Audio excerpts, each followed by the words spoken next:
This is All Sports All the Time, episode 12, the Tom Brady episode, you could call it, I guess, of season number 2. And we are joined by yet another sportscasting guest. The series continues. We've got the Tom Brady of sportscasting. That's too high of a bar. Probably that's not a fair standard set. Alex Sackett, everybody. Woo! Thank you.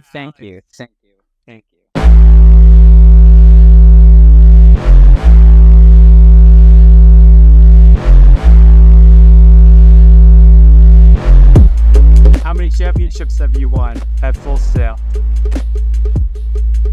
It's too many to count, honestly. I mean, I'm gonna have to do the Tom Brady where I put up my 10 with the rings. So it's basically.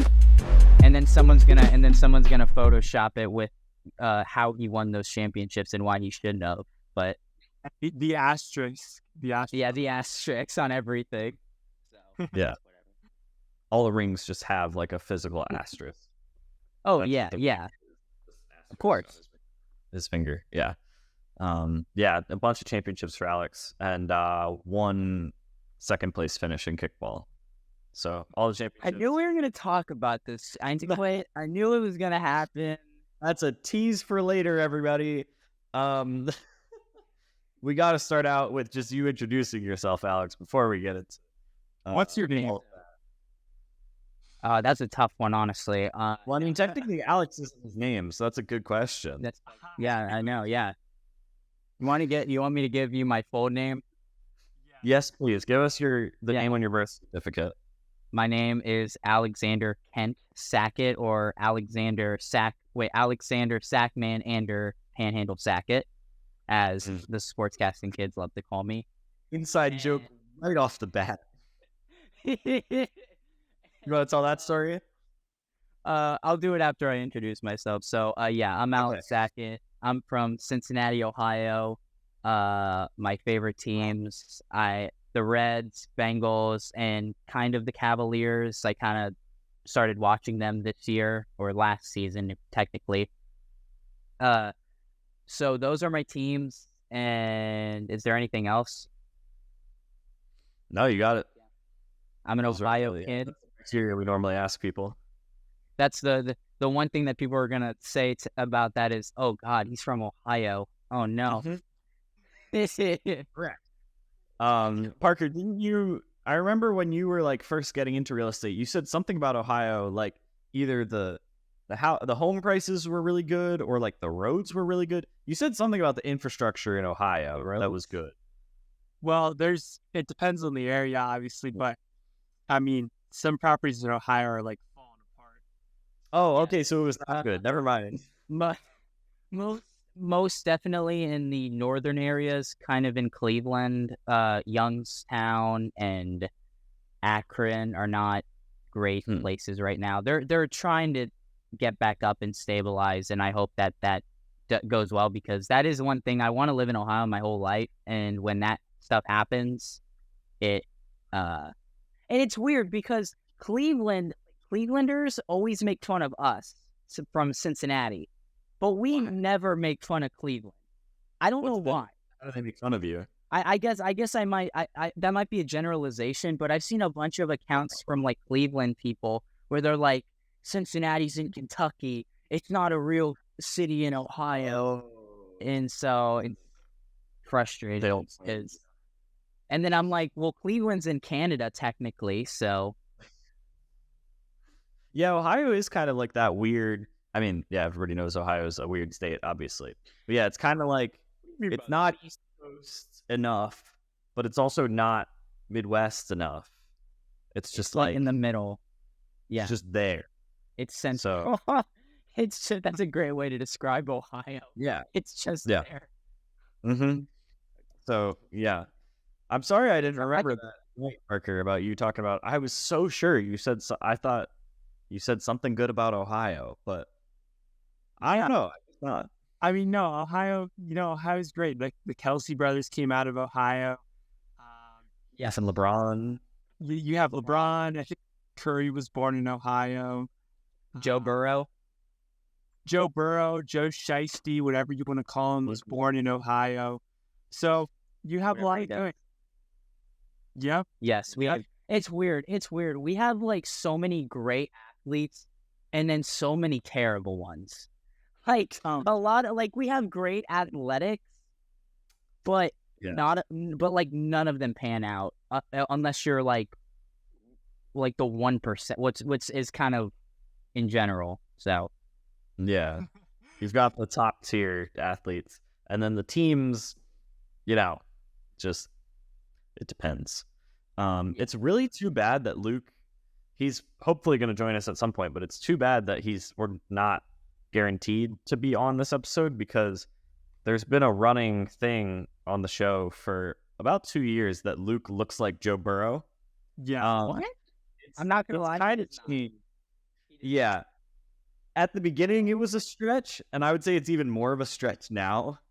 I don't even think it was a stretch. I just think it was a flat out face first dive into the pavement. Bad things. There's no way. I don't know, man.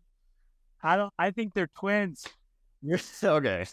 Long locks twins. I'll make sure that whenever I'm the Bengals beat reporter, hopefully not. I would love to be in baseball more than football, but I think we.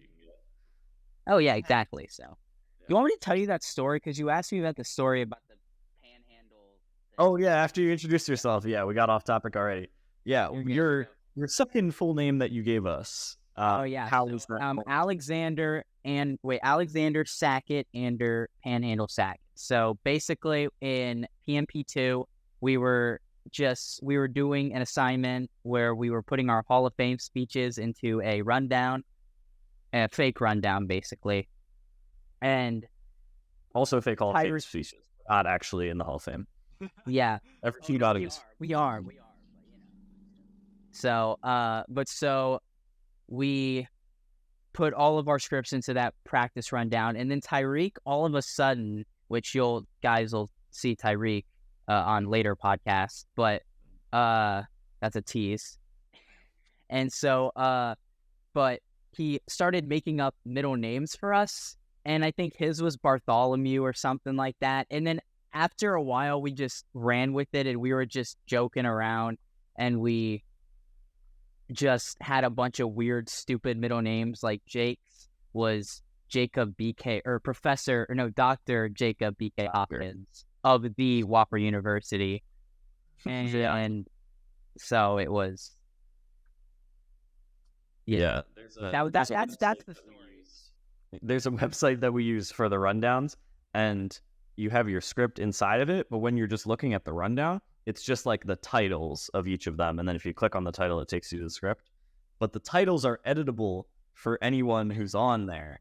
So all of our names were the titles, and Tyreek was like, here's what I'm going to do. And yeah, it is a little scary if there's you don't want to make enemies within your sportscasting class, because technically, if someone really was messed up and had malicious intent, they could go into your rundown and just change your script, because it's there and accessible. So yeah, Alex, you know what you should do? You should just go into every other sportscast rundown. I'm starting with mountains. I'm saying, yeah. Yeah. Are you promoting sabotage? Yeah. No. This is just a fun little game. That's all. Yeah. Okay. Yeah. Sure. Game. Tell it to the cop. Sure, it was a fun little game. So, yeah, that Full Sail industry secret. You can access anyone's rundown. Oh no! We're all on the same. I'm coming for you guys. I'm coming. Well, SWAT team enters Owen's room, takes him down. Yeah, you classified information. Our closet from behind me. Yeah. Oh man. So, that I'd say that's a pretty good random start. You're fitting right in, Alex, because this always happens to us. I think 90% of the podcasts, we are like, all right, we're going to talk about this and this, and then 10 minutes go by, and it's like, how did we end up here? So, so that the people can actually learn a little bit about you. Obviously, you're in the sportscasting program, you're a sports fan. I don't think there's anyone in the sportscasting program who's not a sports fan to some degree. What is it that's appealing to you about sportscasting? So when I was younger, I was more into playing video games than being a fan of a sport. When I was younger and I was 5 years old, when my dad got me into t-ball and baseball in general, he put me behind the plate specifically for the reason to stay focused. Because the kids in the infield, they draw in the dirt, they pick the daffodils. You were one of those. I was one of those kids. Yeah, I was one of those kids. So I wasn't really a sports fan until like 2013. And it was like a September game, and when the Reds were playing in Pittsburgh, and I don't remember ever being a fan of watching the Reds and the Bengals on a consistent basis. But this one night, I was just sitting down and I was watching the game for some reason, and Todd Frazier was up, and I said, "Oh, he's gonna hit a home run right here," and he did, and I was like, "I called it! I called it! And I was so excited. I was so happy about it that I called it, that I just started watching the rest of the season. They ended up making it into the wild card game, and they lost horribly. That was the Johnny Cueto game where the fans were chanting Cueto, Cueto, and it was horrible. And so I've been a fan ever since. And then with the Bengals, I started getting into it more when I became a Reds fan.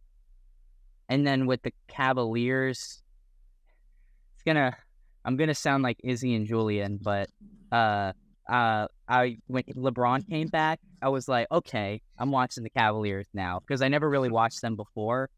Yeah. But now when I really got into sports, so that was when I really fully got into sports. So, yeah. Nice. And then what about sportscasting specifically, and like the Dan Patrick program, getting into all of that? Yeah, like what made you decide to pursue that further? So when I would play video games, I would always try to call the game. I was like, I hate these announcers.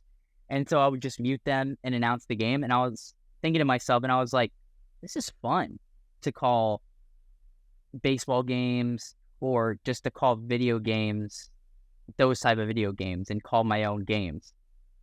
And so as I got on, there was at one point where I said, man, it'd be cool to go to every stadium in the majors or in baseball. And broadcasting and play-by-play was, I thought, my way into that, because it was a job, and I've always loved doing that. So why not? Let's do it. And so I didn't know how to get into it. And my sophomore year of high school, I was outside in my parents' garage, and I was sitting down on a tractor watching YouTube, and I got an ad. I know, it's weird, but I got an ad on a tractor. If that's not Ohio for you, then I don't know what is. So I was watching YouTube on my phone, and I saw the ad for the Dan Patrick School of Sportscasting, and it was Dan Patrick, and he was like, if you want to get into the behind the scenes or on camera or podcasting and whatever, the whole spiel. And I thought to myself, I was like, that's a cool little thing that I can do, or I can do. So I kind of put it in the back of my mind, and I never thought about it. I never thought about doing it ever. And then junior year goes by, senior year goes by, and I still had that dream of being a play-by-play guy. And in I think it was the second half of my junior year, or at least like into senior year, during one of my like money management classes, she was like, yeah, Ohio University has a great journalism program, and but it's very hard to get into. So I was thinking, okay, I'm going to try that. Never applied for any college at all. I had no teacher recommendations, and I got a job I was working at Kroger's at the time, and I was really in a dark place. I wasn't happy. I was having panic attacks on the daily. Like, there was one day where I couldn't even do my job. I had to go outside, and I almost threw up in a trash can. That was fun. And then I ended up doing it. So that was fun. That was a fun 3 months of my life where I was just sad and depressed and having panic attacks all day. And then it was April, I think it was, and I said, you know what, screw it, I'm doing it. I applied. Once I gave them my phone number, immediately got a call. And Owen knows the Full Sail rolls. Exactly. I got a call, and I talked to this lady for about an hour, just talking about, she was telling me about Full Sail and why I should come and what the application process is. I got it done, and I applied, and after, I think it was like a couple days or something, I was accepted. And so I needed to do, and I don't know if you get accepted before then, but you have to do a bunch of things beforehand. Like, you have to send in your FAFSA information and your rooming situation and other things like that. It kind of just gets you up to speed with like FSO and other things like that. So I went and now I'm here, basically. I don't know. That was a very abrupt way to end it, but also, I mean, it is kind of abrupt in real life. Like, you just a very funny but depressing story. So, I mean, I did how had a seed store. What? Oh, I was just gonna say, and how has it been now that you're at Full Sail? What has that experience been like? I think Owens spoke on it a lot. Obviously, it's fun. It's awesome. It's what I will say. One thing is, there are some times where I do get kind of like internally, I'm thinking a lot. That's my own fault. I think a lot, and that creates anxiety for me. So that's not great, but I get over it pretty quickly because I just have to, slap myself and basically say, like, not actually slap myself, but basically just mentally talk to myself saying, hey, why are you thinking about this? You're an idiot for thinking about this. That's stupid. So that's one thing. But honestly, it's great. I love everybody here. It's awesome. And one of the other things is, I am kind of disappointed at many people in the program, how they don't utilize everything that's been given to them. Because we have a studio, we have cameras and other things like that. You can call games at Rollins, you can call games at Eastern Florida State, which is basically on the Atlantic coast. So, but you can call those games. But not everyone takes advantage of it, and people just kind of show up, do the assignments, and then they're gone, and they don't get a job because they did nothing. So that's frustrating for me to see people waste an opportunity, because I want to see people be the best, and I want to see people succeed. And when I see people succeed, that makes me happy. Owen's seen this on the basketball court. I always give people high fives, and I always cheer for them because I don't care about my success. I want to win, and whenever I see other people winning, it makes me happy. So that is frustrating, but overall it's great. It's awesome. Love it.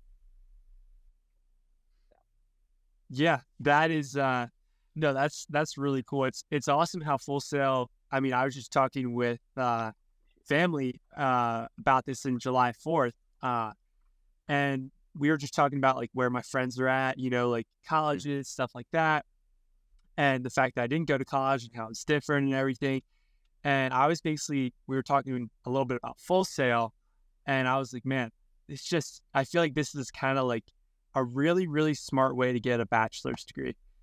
Shorter program, and then it's more specified. So they give you like so much opportunity. All of the teachers have connections in the sporting industry or in some form of like entertainment or something like that. So I just think it's really, really cool. It's awesome that you guys are there, and I get to come down and visit once a year. So I did. Warm weather. We did. That was fun. Oh yeah. Parker came down and just torched everyone in basketball. Exactly. It was so annoying. It was annoying. Wait, we couldn't get a rebound. No, we could get a rebound. Wait, was that? I thought I was on your team, Alex. You were on my team for one game, and that was the only time I was happy. You brought me joy, Parker, being on my team, because all I had to do was just throw it to you, and you would just drive in and basically Shaquille O'Neal people, barbecue chicken. Oh, that's funny. Yeah, well, I'm long and lengthy, so Hey, same here. So exactly. Usually, I'm not good at rebounding, because I'm not the biggest on the team. So it's just in that scenario, I was the biggest. That's why I was good at rebound. yeah, what are you, like 6'3"? 6'3" in shoes. Nailed it. 6'3" and Yeah. I'm good at guessing heights. Yeah, you were spot on. I mean, it's on the roster. Like, if I'm in the NBA right now, I mean, I'm 6'7", but Oh yeah, there you go. right now, yeah, 6'3". I mean, I could grow. You know, I don't know how. Probably not. But hey, Owen, you were telling me how it runs in your family, how you grow late. So Mm-hmm. Oh god. I don't give up on growing until I'm 21. I think when I turn 21, then I can be like, all right, that's it. Yeah. I'm done. So I got 2 more years. Different. My family is completely different. It is, we are completely late, early bloomers, but I was the exception. I was late. I probably started growing when I was like 16 years old. So I'm 5'11". Exactly. I'm 5'11" now, but I was 5'4" sophomore year, and then junior year. Once like during that like sophomore and junior year, I like during COVID, I completely just like skyrocketed up to like 5'11", and I became taller than my dad. And it was nice being taller than my brother for once, but I'm still not I'm still not the tallest in my family yet. I'm still not. I got my mom. My mom's taller than my dad, which is weird because she's like 5'10" ish, 10.5, and my dad's 5'6". So my dad's very short. Yeah, my dad's very short. He's the one that gave us our athleticism and then our shortness, because my other brother is 5'7", 5'7", 5'8", 5'8.5". No, he's 5'8 3/4". I got to get it right, or else he's gonna. I got to get it right, as as short people like to point out that they got to get it on the nose. And then my other brother's 6 foot, so I'm trying. I don't think I'll get there, but good for your dad. There's not the guy being 4 inches shorter than the girl is not a common thing. So like, you gotta have a lot of self-confidence. He's got that. He's got the Irish King Riz. Oh yeah, I respect him. He's got that mustache Riz too. Oh, the mustache Riz. Of course, that helps. Yeah, my mom, like my mom's crush was like Sam Elliott. Do you know Sam Elliott at all? I do not. I'm gonna look up a picture of him right now. Yeah, he's the guy that like Jake Elliott. I got. Oh no way! Is it former Bengal? He does have a mustache. Yeah, no, it's a big mustache, but he has a very deep like country voice, and he does a lot of like voiceover work and does a lot of cowboy movies. And my mom just loves him so much, and so my dad has, and she like, I guess that's her thing, is mustaches. So she married the right guy. My dad has a very good mustache. I don't know. I might send you a picture of my dad. No. Alex, has that transferred over to you? Are you starting to grow out your mustache? Oh God, I don't know if I tried once. I was kind of shaving, and then I forgot to shave my upper lip, and I was like, okay, I'm just gonna rock it. And after a while, I was thinking it wasn't working out because it hasn't fully grown in yet, but it's starting to. Like, I'm starting to get more stuff. So as I said, I'm a late bloomer, so I'm getting everything late. I hope some stash. Right. I mean, for me, I don't think there's any potential right now. I barely have to shave like maybe once like every 2 to 3 weeks because like nothing ever grows. You know what I mean? So it's just Well, I'm not down here we have to shave every day or like every other day because we're on camera, and we don't want it to be. Also depends on how fast it grows out. Like That too. yeah, literally you won't see anything for 2 years. yeah. Like it's I'm not gonna have facial hair for forever. So Am I older than you, Parker? Am I older? How old are you? well, I'm 19. Oh my God, I am. Wow. Well, how Yeah, I'm 20. So that's crazy. Owen, Whenever I. What are you? older than Owen. Oh. Oh yeah. Wait. Oh yeah. That's right. That's right. That's like the thing. We have like a couple 18-year-olds and then like a 20-year-olds right now. So Yeah, that's another cool thing about Full Sail is the different ages of people. We got majority like early 20s and then some teenagers. But like we've got some people in their 20s, early 30s. We got one guy who's like 55. So Wow. the age range is that Coach Shep? Is that Coach Shep? Yeah. Coach Shep. Love Coach Shep. Yeah, he's like early on in the program. So yeah. He's also energetic, which is awesome. Oh yeah. A very energetic 55-year-old. Huh, that's Yeah, he's awesome. We love Coach Shep. It is weird, like having someone who is so much older and more life experience than you, being less experienced than you in this one specific area of sportscasting. Like, I'm like, I shouldn't know more than you about this. Exactly. That it's like you just started. So. I did one of his shows, Coach Shep's episodes, for or one of his assignments, and he was like shaking, and he was a little bit nervous. It was one of his first ones.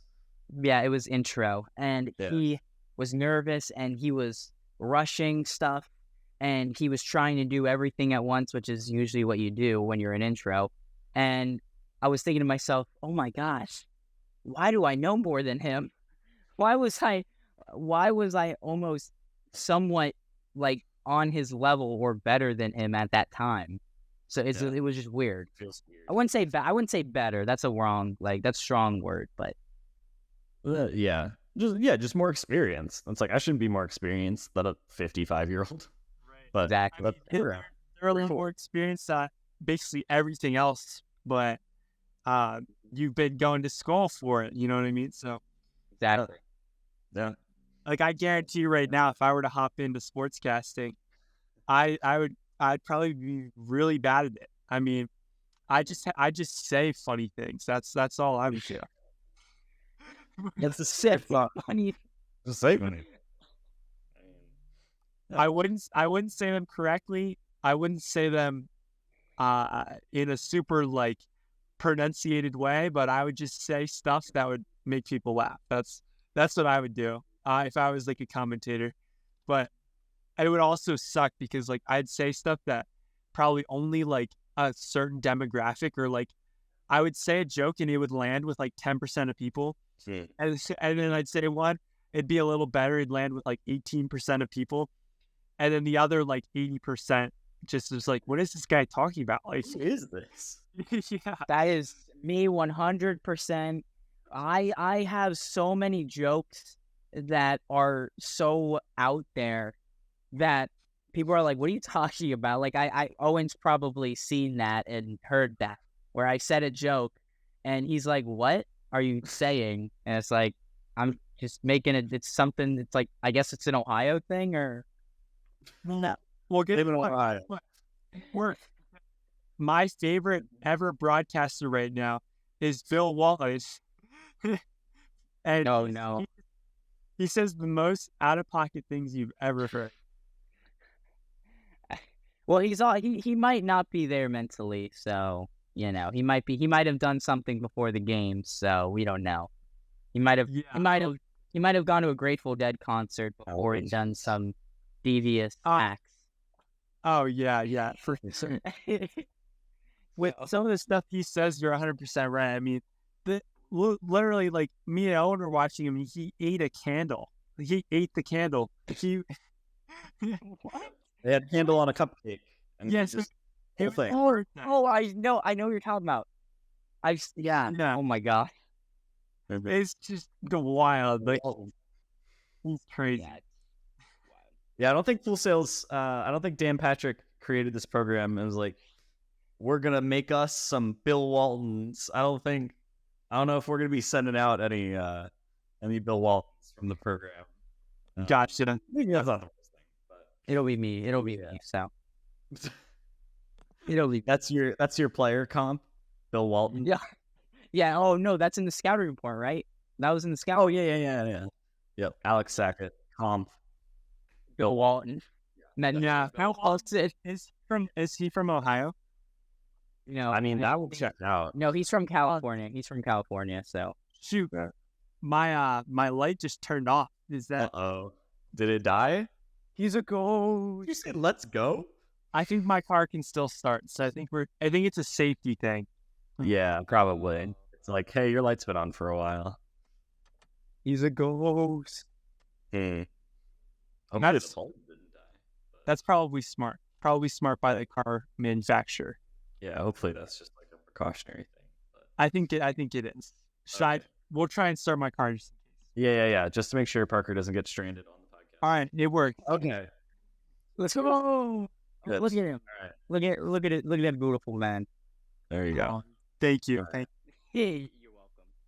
This wouldn't be the first time that Parker's car has been involved in an episode. There was a time where we were in the middle of recording an episode at my house, and in the middle of the episode, my dad came down to the basement. I was like, "Hey guys, hate to interrupt, but Parker, your car is running, and it's been running since you got here." So Parker's car has been involved in that. We don't want Parker to get stranded in a parking lot because his car died. His car's already been through enough. Exactly. Yeah. It's been through. I mean, hey, I'm not going. Actually, there's no wood around me. I got wood. My desk. I got one not too. wood, Yeah, but me too. Got you. I haven't gotten in a crash. Yeah, so that's a good thing. But it's also I'm not. Crashed into a raccoon right before we started recording. Yes, I ran into a raccoon right before we started recording. I crashed into my house, but I don't think that counts. And also, that was like your second time driving ever. So. And it wasn't. I didn't have my car. You know what I mean? Yeah. So that doesn't really count fully. No. We'll let that one slide. Yeah. Again, we're it's a good episode when we start with a question and then like 15 minutes later we get back to another question. So this is perfect. What would you say your goals are, Alex, in the sports industry, and just in life in general? Like how you said you want to, you would like to live in Ohio. Just basic life goals and industry goals. So I want to be a play-by-play guy for baseball, and mainly I want to be it for a major league team. It's kind of like what Jake said last episode, but not in the fact of being for a team for 20 years or whatever, because it would be cool to kind of switch up. I mean, obviously I'd like to be with the Reds, but I don't think I'll get that because everyone likes the team that they have right now. But that would be fun to do radio for them or to do their games, but any games in general. And then I'd love to be for like a major network calling the World Series or the Super Bowl or something like that. Could like a Joe Davis, and I used Joe Davis in a presentation in PMP2. So I look up to Joe Davis. I remember seeing him 2017. It was the year that Bellinger, or no. It was 2019. That was when I first heard Joe Davis. And it was when Bellinger was going off in like the first like couple months of the season of 2019. And I just heard all these Joe Davis calls. And I was thinking, who is this guy? This guy is really, really good. And that's what I want to be. And he's been at Fox for a long time now, and he's now the head play-by-play guy for baseball and football. So that's what I want to do. And then I didn't know that. I didn't know that Joe Davis was the Dodgers play-by. I didn't know he took over for Vin Scully as the Dodgers play-by-play guy until like a year ago. I just knew him as the Fox NFL guy, and then I was like, oh, he does the World Series too. He's like the Joe Buck protege, and so yeah, I didn't even realize that he also did the Dodgers games. I was like, wow, this guy is amazing. Yeah, and it is crazy. He's amazing. I love him. I just think his voice is very. It's gonna sound weird, but it's silky smooth. It's very smooth. I like So, Yeah. and I might have made it sound weird by calling attention to it, but no, but it's very silky smooth, and the fact how he just goes through it when something big happens, it's just he brings the excitement, so it's awesome. You also mentioned like my life goals. I guess a life goal of mine is to have like 3 or 4 kids with a house in Cincinnati or any like maybe Middle Ohio, Columbus area, because my brother lives in Columbus. I'd love to live near him because that would be fun. I've been thinking about jobs because that's kind of what you have to do at Full Sail is think about jobs out of Full Sail. Columbus is a place I could go to because it's weirdly a big market. It's a weirdly big market. Exactly.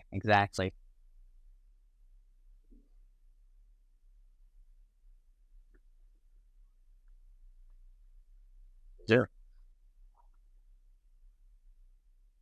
Oh no, that was such a cliffhanger, Parker. Parker, come back. Yeah. That was incredible. I'm gonna hear your best. Gosh.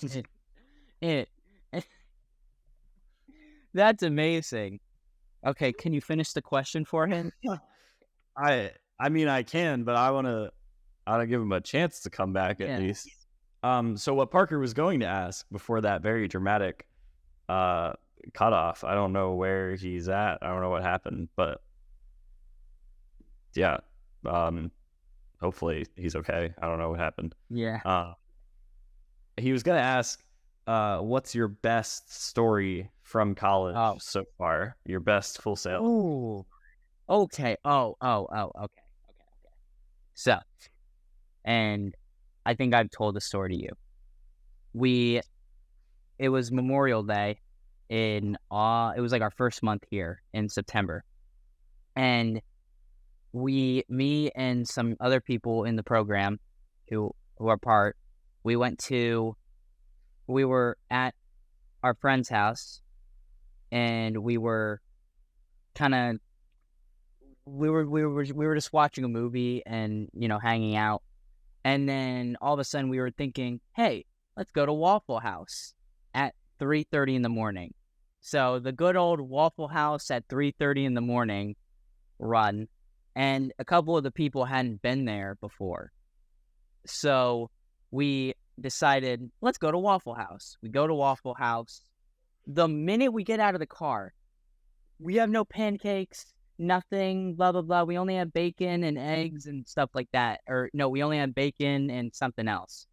So we were like, okay, we're just going to come in to chill.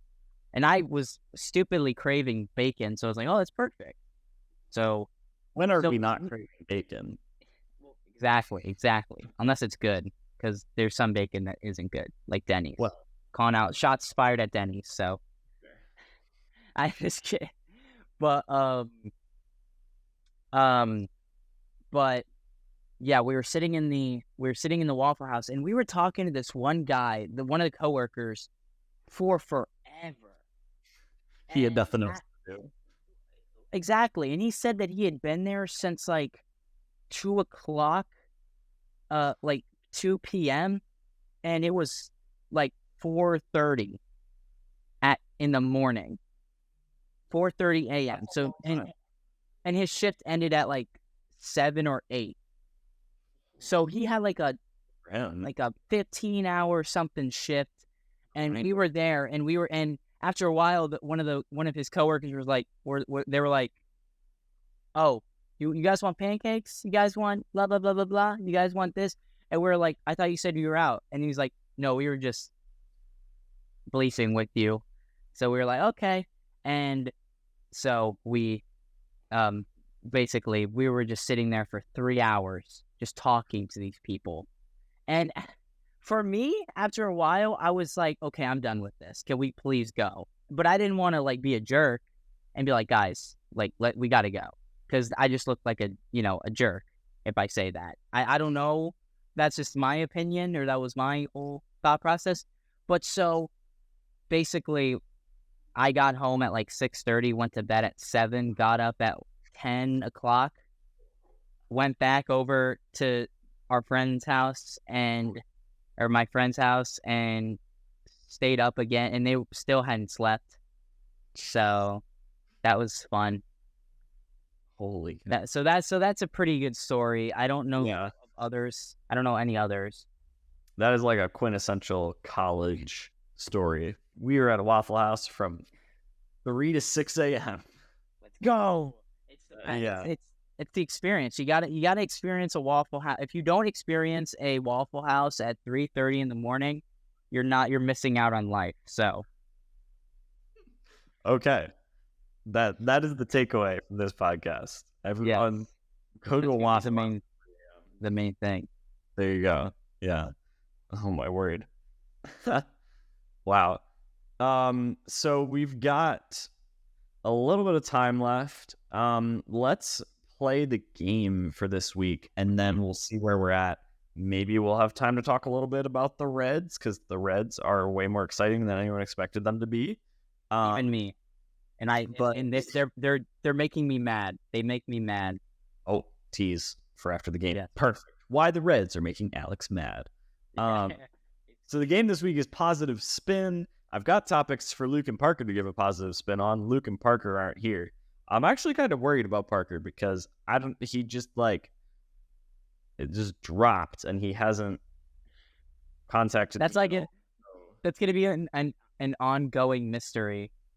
I don't know. I really hope he gets back to me, because I'm starting to legitimately get concerned. I'm concerned too, because that's scary. Yeah. Maybe he just doesn't have cell service. Maybe his phone died. Oh, maybe that might be it. I'm hoping his phone died, because it was like a sudden drop off. It wasn't like if it had if we heard a yell and then it cut, that would have been terrifying. But it just oh my god. So that makes me feel a little better. I don't know. Anyway,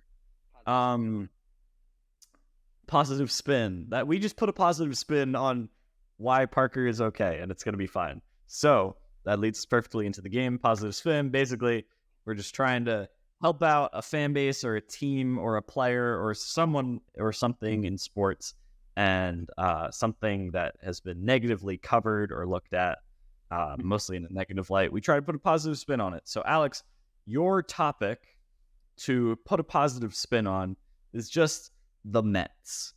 They were supposed to be really good this year. They've got the biggest payroll ever for a baseball team, and they're under 500. So expectations have not been met at all, but they're undefeated in July. So maybe there's a little positive spin there. Yeah. Mets positive spin. Just talk to the Mets fans for a little bit about what a positive spin is here for them. It hasn't been great going into the All-Star break. How can they be positive? So, like you said, they're undefeated in July. I think that another positive thing is they have a lot of trade bait. So they have one of the worst farm systems in the majors by far. They're bottom 5 for sure. So that's one thing. So if they can get their farm system up to date, and they can trade maybe Max Scherzer. Maybe Max Scherzer goes to the Reds, please, I beg. Because he kills the Reds, so it'd be great to have him on our team. But if, Max Scherzer can get traded, they can get some prospects into their organization. They can maybe trade Starling Marte, maybe, who I don't know. Last I saw, he was getting booed because he was swinging at everything. And then, you can maybe trade a guy like maybe Jeff McNeil. Maybe you trade Jeff. Look at anyone who's slightly older could be on the table. Yeah, you could. And everyone blames Buck Showalter, but I really don't think it's his fault. It's not his fault. He has a trash bullpen. I know it's positive spin, but he has a terrible bullpen. His starters have just completely crashed and burned and underperformed. And his hitting has been so inconsistent, it's ridiculous. You don't know what they're going to do. It's kind of like the Padres in the same similar boat, where their hitters stink, but except their pitching is a lot better. There's a positive spin for the Padres. But with the Mets, the Mets they have a lot more young starting pitching than they do in their bullpen. And again, so I think that they can, a positive spin is they can trade a bunch of these guys to reinvigorate the team, because that's what the Reds did. The Reds basically traded away everyone, and look what's happened. Yeah, there you go. I think that's, because there's probably, if they do go into sell mode, we'll see. There's never really been a team that's had the trade bait of, you have Scherzer and Verlander. Imagine if they went full-blown sell, if they sold Scherzer and Verlander at the deadline, that would be a ridiculous prospect haul.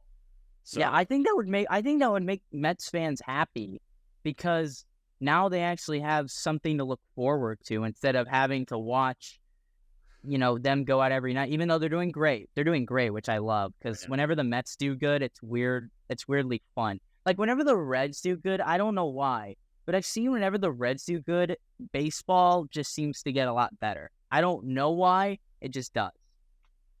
It's like that might be the classic teams that tend to struggle. I guess when they do well, it's fun. Like when the Yankees in basketball, but like in basketball, it does numbers. Sixers, Lakers, Celtics, Knicks, like all that. The Knicks especially. I remember when the Knicks were really good that one year where they just kind of came out of nowhere.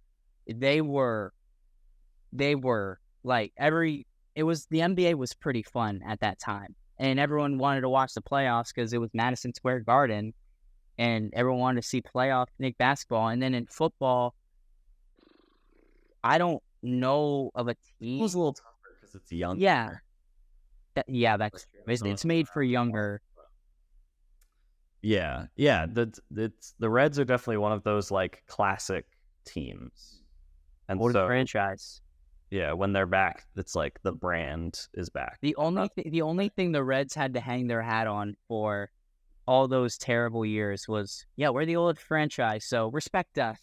Or please respect us. We're the oldest franchise. We started professional sports in America.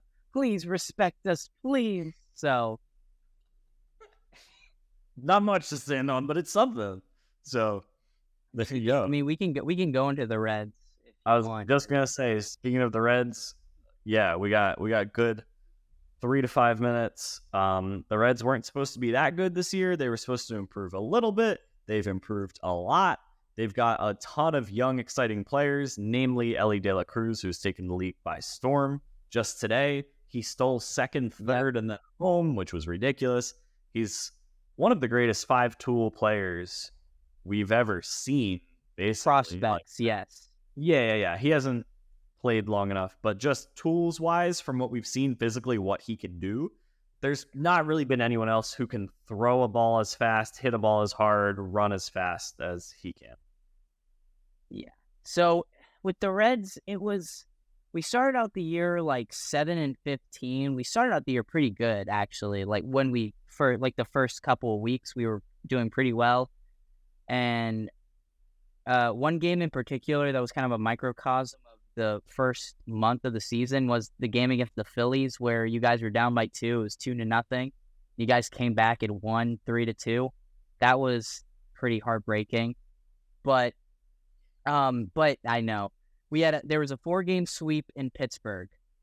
They got shut out twice, or they scored like 5 runs. And the Pirates only scored 15. So they were right there, but they didn't know. And then apparently what people said, I think TJ Friedel said it, good star on the Reds. He should have been an all-star. Man's batting like 320, 313, 315, 320 this year. But he said, and basically said that there was a team meeting, and everyone said that we got to do, like, we can't, like, worry about everyone else and ourselves. We have to just like worry about what we have to do in the moment. And ever since then, it's completely changed. And then Matt McClain came up against the Rockies, and then he kind of struggled out the gate, but then going into a series against the Cubs was amazing. And ever since then, he just was awesome. And then Andrew Abbott came up. He shoved, not his last start. He got shelled his last start.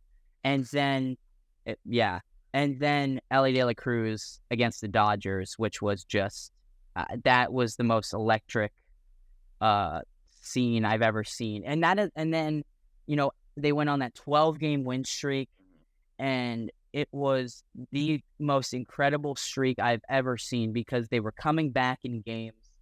Every single game they were down, and I was just like, God, this team, I hate this team.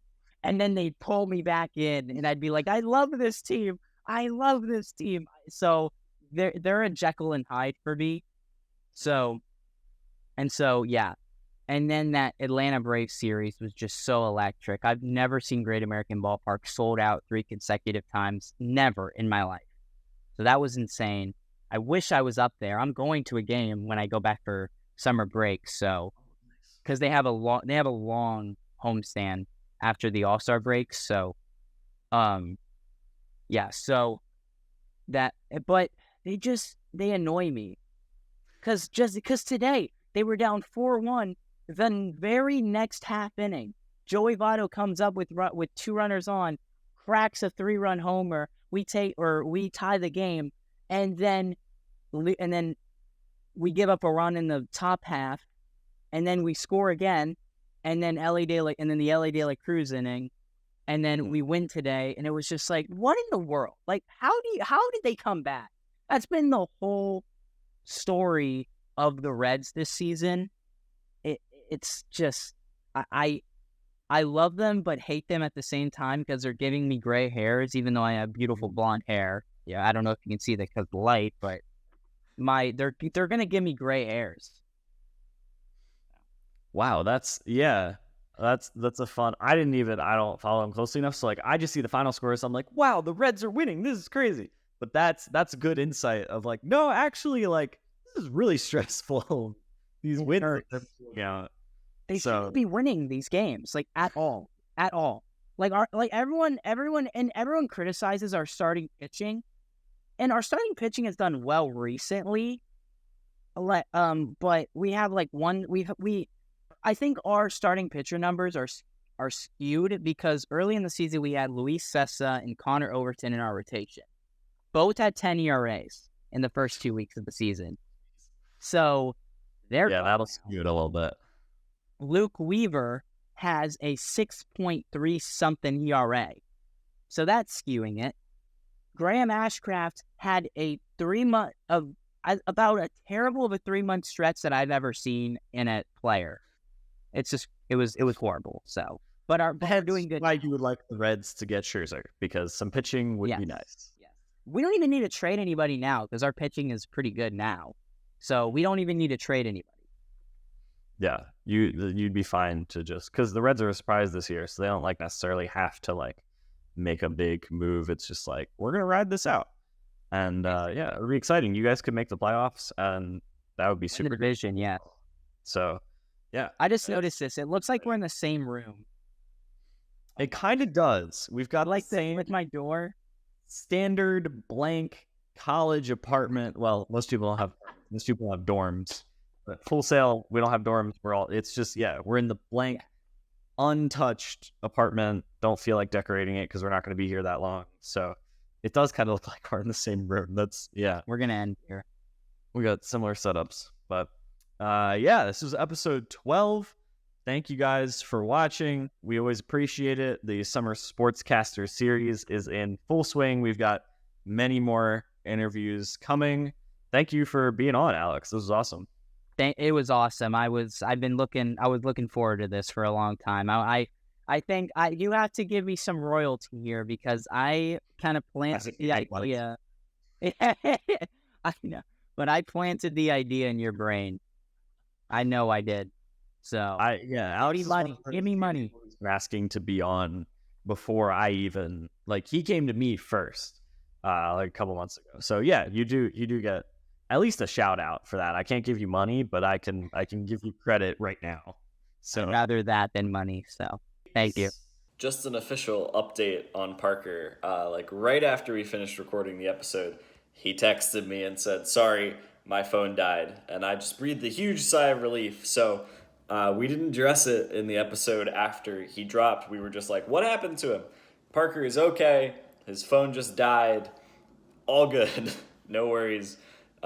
So yeah, I was kind of concerned. I was like, his phone probably just died, but we don't know. But yep, his phone died. It's all good. No worries. Yeah, just wanted to give you guys that update.